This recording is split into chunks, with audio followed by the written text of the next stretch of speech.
Hello friends, welcome to my channel. I hope आप लोग अच्छे होंगे। और ये कहानी है गरीब माँ की दुख भरी कहानी, और ये सुन के ही बहुत ही भावुक कहानी है। तो इसे ज़रूर सब्सक्राइब और लाइक ज़रूर करिएगा। और ये शुरू करते हैं। दोस्तों, माँ के विषय में लिखी कई इस तरह की कहानियाँ इंटरनेट पे मौजूद हैं और इनमें से ज़्यादातर आपकी आंखों में आंसू ले आती होंगी। माँ के विषय में लिखी कई दर्द भरी कहानियाँ बच्चे हों या बूढ़े सभी को रुला देती हैं, क्योंकि सब इन कहानियों से कनेक्ट कर पाते हैं। एक पति पत्नी के जोड़े के 2 बच्चे हुए, दोनों ही बेटे थे। माँ बाप ने इन बातों ही बच्चों को खूब प्यार से पाला पोसा, पढ़ाया लिखाया, बड़ा किया और इस काबिल बनाया कि यह अच्छी नौकरी कर सकें, समाज में अच्छी जीवन व्यतीत कर सकें। अपने बच्चों के लिए दिन रात कड़ी मेहनत करके एक बंगले जैसे 2 मंजिला घर बना कर दिया, ताकि दोनों बेटे शादी के बाद भी एक साथ लेकिन अलग अलग कमरों में रह सकें, ताकि आगे चलकर कभी बंटवारे का विचार ना आए और इनमें लड़ाई झगड़ा ना हो। दोनों बेटों को अच्छी नौकरियां लग जाए, दोनों की ही शादी हो गई। बड़ा बेटा जो घर के पहले माले पे रहता था, उसके एक बच्चा हुआ। पोते को मुंह देख के दादा और दादी बहुत खुश हुए। सब ठीक चल रहा था, लेकिन थोड़े ही दिनों बाद बूढ़े पति की मौत हो गई। जब तक पति जिंदा था, दोनों बेटे और बहू माँ का सम्मान किया करते थे।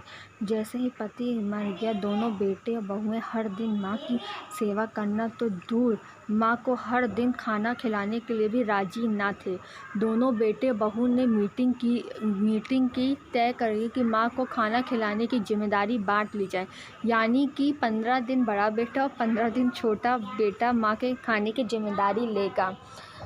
जिन बेटों को बिना दिन रात देखे भूखे ना होते हुए मनचाहा खाना हमेशा खिलाने के लिए जो माँ तैयार रहती थी, अब उसकी माँ को बेटे के यहाँ पर दोनों को हिसाब से खाना खिलाना पड़ता, क्योंकि उनकी बहुएं उनको खाना नहीं देती थी सही से। माँ का दिल बड़ा था। माँ को इस बात की खुशी थी कि वह जैसे भी हो अपने बेटों के साथ रह रही है, और इसी खुशी के कारण बेटे के द्वारा दी गई रूखी सूखी भी इसे किसी पकवान से कम ना लगती। लेकिन दुर्भाग्य की बात अब तो आ जाती है जब किसी महीने में 31 दिन तक आ जाते हैं और एक दिन माँ को भूखा रहना पड़ता है, क्योंकि उसकी बहुएं उसे खाना नहीं देती हैं। ऐसी स्थिति में एक बार जब बड़े बेटे के यहाँ 15 दिन तक खाना खाने के बारी चल रही थी, तब बड़ा बेटा अपनी बीवी और बच्चे के साथ कहीं बाहर किसी फंक्शन में जा रहा था। बड़े बहू ने माँ से कहा, माँ जी, आज खाना नहीं बनाया। आप बाहर जा रहे हैं, वही खाना खा लो। आप अपने लिए कुछ पका लेना और खा लेना, क्योंकि हम लोग बाहर जा रहे हैं और खाना आज नहीं बनेगा। बूढ़ी माँ ने कहा, लेकिन बेटा, मुझे तो गैस चलाना नहीं आता। बहू ने कहा, तो फिर ऐसा कीजिए कि पास वाले मंदिर में भंडारा लगता है, आप वहीं पर जाकर खा लीजिएगा, तो आपको गैस चलाने की ज़रूरत ही नहीं पड़ेगी। पास में खड़ा बेटा और पोता यह सुन रहे थे, लेकिन कोई कुछ ना बोला और कहने लगा कि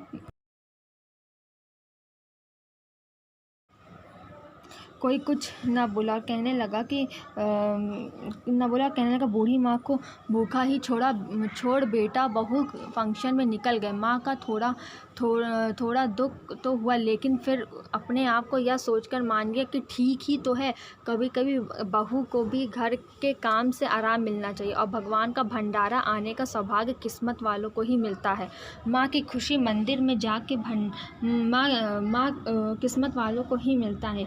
माँ की खुशी मंदिर में जाके भंडारा खा ली, और कुछ दिन ऐसे ही बीत गए। एक दिन बड़े बेटे की छुट्टी थी। बेटा बहू उनके पास अपने घर में साथ में समय बिता रहे थे। माँ बाप छोटे बच्चों को पूछ रहे थे कि वह बड़ा होकर क्या बनना चाहता है और क्या करना चाहता है। छोटे बच्चे ने बड़े ही सरल भाव से माँ बाप को उत्तर देते हुए कहा, वह बड़े होकर वकील बनना चाहता है। उसकी इच्छा इस घर से भी बड़े एक घर लेने की है, जो कि मंदिर के पास होना चाहिए। माँ बाप ने पूछा, घर के पास मंदिर क्यों होना चाहिए? तब बच्चा माँ बाप से कहता है कि घर के पास मंदिर इसलिए होना चाहिए ताकि जब मैं बड़ा होकर किसी फंक्शन में बाहर जाऊँ तो आप दोनों को ज़्यादा दिक्कत ना हो, और मंदिर नज़दीक रहेगा तो आप लोग वहीं पर जाकर उसे भंडारा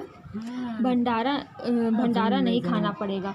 मासूम बच्चे को ऐसा जवाब सुनकर दोनों ही के पैरों तले से ज़मीन खिसक गई।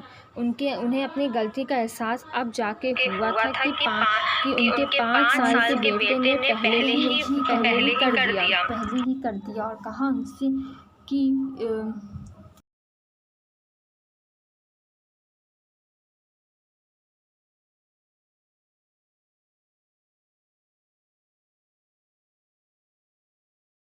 दोस्तों, दुनिया के हर माँ बाप का यह सोचकर अपने बच्चों को बड़ा करते हैं कि वह ही उनके बुढ़ापे की लाठी बनेंगे, ना ही वह लाठी बनकर उनके ही पीठ पे बरसेंगे। कर्म का चक्र निरंतर घूमता रहता है दोस्त। आज तो तुम दूसरों के साथ कर रहे हो, कल आगे चलकर तुम्हारे साथ भी वही होगा। इसीलिए हमेशा याद रखो कि दूसरों के साथ वैसा ही बर्ताव करो जैसा तुम चाहते हो, नहीं तो बाकी लोग तुम्हारे साथ वही करेंगे। मैं जानता हूँ कि दोस्त या माँ को भावुक कर देने वाली इस कहानी को पढ़कर आप भी भावुक होंगे, लेकिन इस कहानी को लिखने का उद्देश्य आपको भावुक करने का नहीं, बल्कि लोगों को यह संदेश पहुंचाने का है कि हमारे भारत जिन माँ बाप को भगवान का रूप कहा गया है, उन्हें साथ आजकल जैसा व्यवहार हो रहा है वही नहीं होना चाहिए। कहानी पूरी पढ़ने के लिए धन्यवाद। इस कहानी को आप लोग तक पहुँचाएँ, जिनको हो सके शेयर कीजिए, और ऐसे लोगों को, बुढ़ापे माँ बाप को अच्छा व्यवहार करने का वो सौभाग्य।